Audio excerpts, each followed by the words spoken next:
YCP నాయకుడు, YCP మాజీ మంత్రి, జగన్మోహన్ రెడ్డికి అత్యంత సన్నిహితుడు, ఆ పార్టీ కీలక నాయకుడు అంబటి రాంబాబు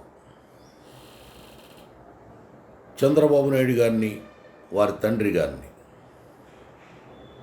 రమ్మను నా కొడుకుల్ని, లంజా కొడుకుల్ని రెచ్చిపోయి నోటికొచ్చినట్టు దుర్భాషలాడితే మనం మౌనంగా ఉందామా? ప్రతి తెలుగుదేశం కార్యకర్త అగ్గి బరాటలాగా లేవాలి, నిప్పులు చెరగాలి, అంబటి నాలుక ముక్క ముక్కలుగా తరిగేదాకా మీ వాణి వాడిగా వేడిగా వినిపించాలి. ఇటువంటి భాష, ఇటువంటి వ్యక్తి ఈ రాష్ట్రంలో ఏ రోడ్డు మీద మళ్ళీ తిరగకుండా బీతాహుల్ని చేయాలి. ఇటీవల తెలుగుదేశం పార్టీ నూతన జిల్లా అధికార ప్రతినిధులుగా, నియోజకవర్గ స్థాయి, మండల స్థాయి అధికార ప్రతినిధులుగా ఎన్నికైనటువంటి మీరందరూ కూడా అంబటిపై మీ వాగ్బాణాన్ని ఎక్కుపెట్టండి. అతను మాట్లాడిన మాటలను నిరసించండి, నిలదీయండి. ప్రజాబాహుళ్యంలోకి ఈ పనికి మాలిన వ్యక్తి చేసిన వ్యాఖ్యల్ని తీసుకెళ్ళండి.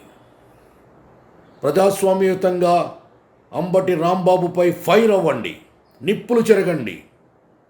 ఎక్కడికక్కడ అతని భాషను ప్రజలకు వివరించి వాళ్ళ కండ కావరాన్ని, కొవ్వును కరిగే వరకు, గుండెల్లో రైళ్లు పరిగెట్టే వరకు తెలుగుదేశం పార్టీ సత్తా చూపించండి. చట్టం పని చట్టం చేసుకుంటుంది, మన పని మనం చేద్దాం. మన నాయకుడిని, మన తండ్రిని అంటే మనం నోరు మూసుకుంటే భావ్యమా? ఎన్నేళ్ళు ఈ పరితాపం, ఈ యమకోపం? లేవండి, చిచ్చర పిడుగులై లేవండి.